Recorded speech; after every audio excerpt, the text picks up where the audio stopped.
परिचय। प्रिया, क्या तुम बता सकती हो कि इनमें से कौन सी चीजें किस समुच्चय के अंतर्गत आती हैं? हाँ, ये बहुत आसान है। स्टैम्प स्टैम्पों के समुच्चय में आती है, पेंसिल पेंसिलों के समुच्चय के अंतर्गत आती है, और यह सिक्का सिक्कों के समुच्चय के अंतर्गत आता है। दीदी, ये समुच्चय क्या है?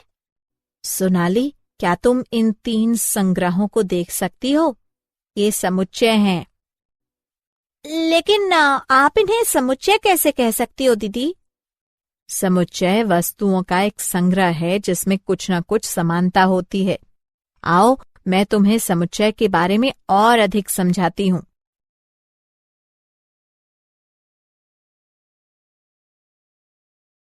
उद्देश्य। इस पाठ के अंत में आप निम्न करने में सक्षम हो जाएंगे: समुच्चय और उनके निरूपण को जानना, समुच्चयों के रोस्टर रूप और समुच्चय निर्माण रूप को समझना, रिक्त समुच्चय को समझना, परिमित और अपरिमित समुच्चयों को जानना, समान समुच्चय को परिभाषित करना।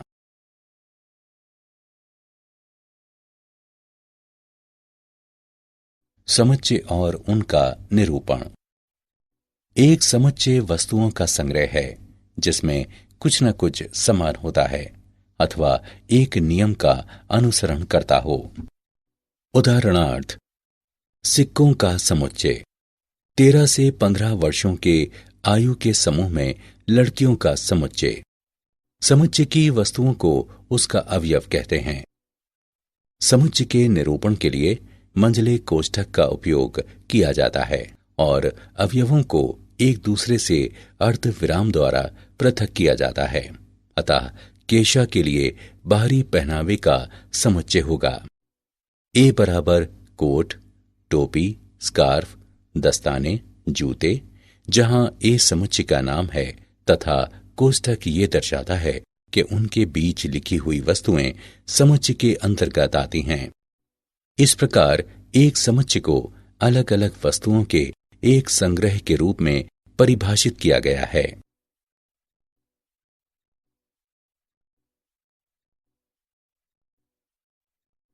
समुच्चयों का निरूपण। समुच्चयों को साधारणतः अंग्रेजी वर्णमाला के बड़े अक्षरों से प्रदर्शित किया जाता है। एक समुच्चय के अवयवों को साधारणतः अंग्रेजी वर्णमाला के छोटे अक्षरों द्वारा प्रदर्शित किया जाता है। एक समुच्चय के लिए वस्तुएं, अवयव तथा सदस्य पर्यायवाची पद हैं। उदाहरणार्थ, कैपिटल ए एक समुच्चय है और ए उसमें एक अवयव है। अर्थात जब हम कहते हैं कि एक अवयव ए एक समुच्चय है, कैपिटल ए के अंतर्गत है, तब हम इसे प्रदर्शित करने के लिए ग्रीक प्रतीक एप्सिलॉन का उपयोग करते हैं। एप्सिलॉन वाक्यांश के अंतर्गत आता है, इसको निर्दिष्ट करता है।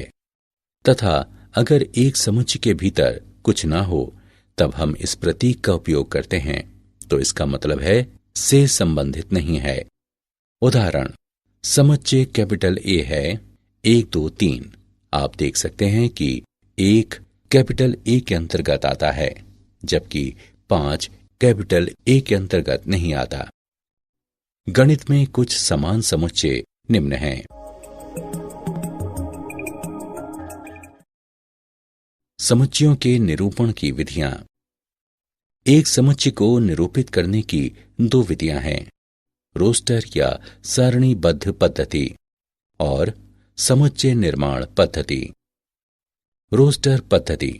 रोस्टर पद्धति समुच्चय के सभी अवयवों की सूची है। अवयवों को अर्ध विराम द्वारा पृथक किया जाता है तथा मंझले कोष्ठक के भीतर लिखा जाता है। मंझला कोष्ठक ये सूचित करने के लिए लगाया जाता है कि इनके बीच लिखे गए अवयव उस समुच्चय के अंतर्गत आते हैं। आओ किसी समुच्चय को रोस्टर पद्धति में प्रदर्शित करने के कुछ उदाहरण देखते हैं। आर बराबर ए, ई, आई, ओ, यू।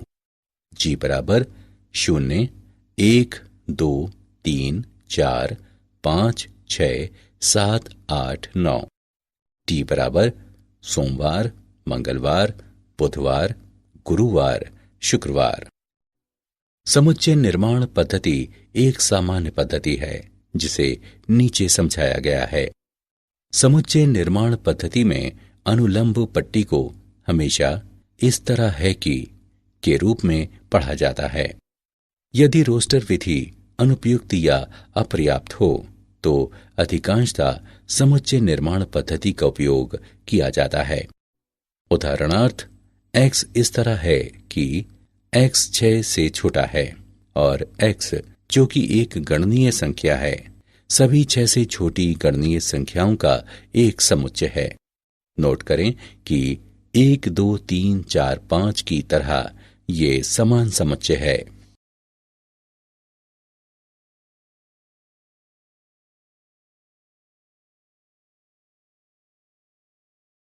समुच्चय की रोस्टर पद्धति का उदाहरण। जब पैटर्न स्पष्ट हो तथा समुच्चय बड़ा हो तब साधारण रोस्टर पद्धति की भिन्नता में एलिप्सिस यानी न्यून पदों का उपयोग किया जाता है। 9007 के बराबर अथवा उससे छोटी विषम गणनीय संख्याओं का समुच्चय है 1, 3, 5, 7 इत्यादि 9007 तक। सभी गणनीय संख्याओं के समुच्चय को 1, 2, 3 इत्यादि से निरूपित किया जाता है। रोस्टर विधि में 7 से कम सभी सम धनात्मक पूर्णांकों के समुच्चय को 2, 4, 6 के रूप में लिखा जाता है। विषम प्राकृत संख्याओं के समुच्चय को 1, 3, 5 इत्यादि द्वारा प्रदर्शित किया जाता है। स्कूल शब्द की रचना करने वाले अक्षरों का समुच्चय है SCHOL अथवा HOLCS। यहां अवयवों के क्रम को किसी भी प्रकार लिखा जा सकता है।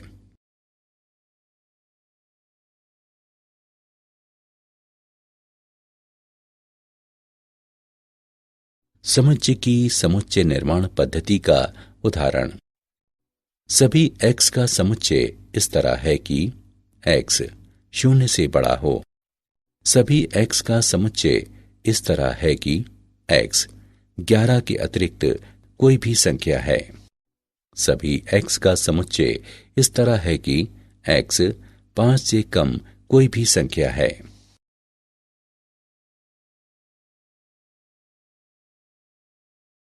रिक्त समुच्चय। जिस समुच्चय में एक भी अवयव नहीं होता वह रिक्त समुच्चय या अशक्त समुच्चय कहलाता है। इसे अशक्त या शून्य समुच्चय भी कहा जाता है। रिक्त समुच्चय को इन प्रतीकों द्वारा निरूपित किया जाता है। उदाहरण, a बराबर 2, 6, 8 और b बराबर 3, 5, 7। माना कि c समुच्चयों a और b के प्रतिच्छेदन को दर्शाता है, तब c बराबर एक शून्य समुच्चय है क्योंकि दो समुच्चयों के बीच कोई भी अवयव समान नहीं है। चलिए एक उदाहरण को हल करें। मापांक 6x - 7 + 10 बराबर 0 को हल करें। हल। चरण 1, मापांक 6x - 7 + 10 बराबर 0। चरण 2, मापांक 6x - 7 बराबर -10 जो सत्य नहीं है दोनों पक्षों से 10 घटाने पर। चरण 3, अतः हल एक शून्य समुच्चय है।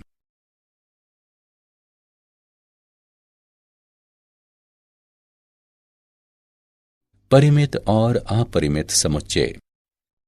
परिमित समुच्चय समुच्चय जो रिक्त है अथवा जिसमें अवयवों की संख्या निश्चित होती है परिमित समुच्चय कहलाता है। उदाहरण के लिए a बराबर 0 और 100 के बीच की पूर्ण संख्याएं, b बराबर प्राथमिक या मुख्य रंग, c बराबर 12 से कम अभाज्य संख्याएं परिमित समुच्चय हैं। अपरिमित समुच्चय। अपरिमित समुच्चय अवयवों की अपरिमित संख्याओं वाला समुच्चय है। एक अपरिमित समुच्चय के सभी अवयवों की स्पष्ट सूची बनाना संभव नहीं है। उदाहरणार्थ, X एक ब्रह्मांड के भीतर परमाणुओं का समुच्चय है। Y एक पूर्ण संख्याओं का समुच्चय है। W एक समपूर्णांक संख्याओं का समुच्चय है। अपरिमित समुच्चय हैं।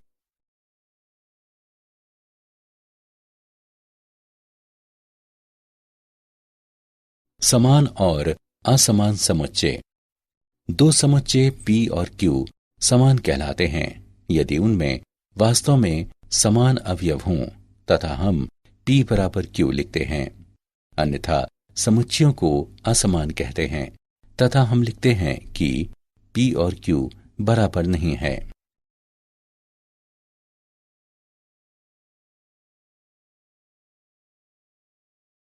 समान समुच्चय का उदाहरण। समुच्चय A बराबर 3, 4, 6 और B बराबर 6, 3, 4 बराबर हैं क्योंकि उनके अवयव समान हैं। यदि समुच्चय के एक या एक से अधिक अवयवों को दोहराया जाता है तो समुच्चय बदलता नहीं है। उदाहरण के लिए कैपिटल A के सभी अवयव कैपिटल B में हैं अथवा कैपिटल B के सभी अवयव कैपिटल A में हैं तो समुच्चय A बराबर 5, 6, 7 और B बराबर 6, 6, 5, 7, 7 बराबर हैं। यही कारण है कि हम प्रायः किसी समुच्चय का वर्णन करते समय उसके अवयवों की पुनरावृत्ति नहीं करते हैं।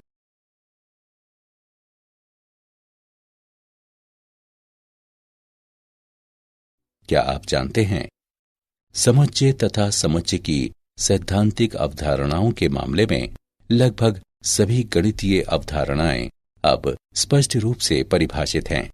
उदाहरण के लिए गणितीय संरचनाएं जैसे विभिन्न अक्षीय गुणों वाले विविध रेखांकन, बहुमुख वलय और वेक्टर स्पेस सभी समुच्चय के रूप में परिभाषित हैं। समतुल्यता और क्रम संबंध गणित में सर्वव्यापी हैं तथा संबंधों के सिद्धांत पूरी तरह से समुच्चय के सिद्धांतों पर आधारित हैं।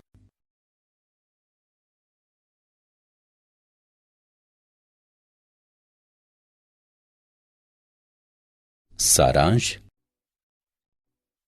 आइए हमने जो कुछ सीखा है उसे संक्षेप में दोहराएं। समुच्चय एक अच्छी तरह से परिभाषित वस्तुओं का संग्रह है। एक समुच्चय जिसमें कोई अवयव नहीं है उसे रिक्त समुच्चय कहा जाता है। एक समुच्चय जिसमें अवयवों की संख्या निश्चित होती है उसे परिमित समुच्चय कहा जाता है। अन्यथा समुच्चय अपरिमित समुच्चय होता है। दो समुच्चय A और B को एक समान कहा जाता है यदि उनके अवयव वास्तव में एक समान हों।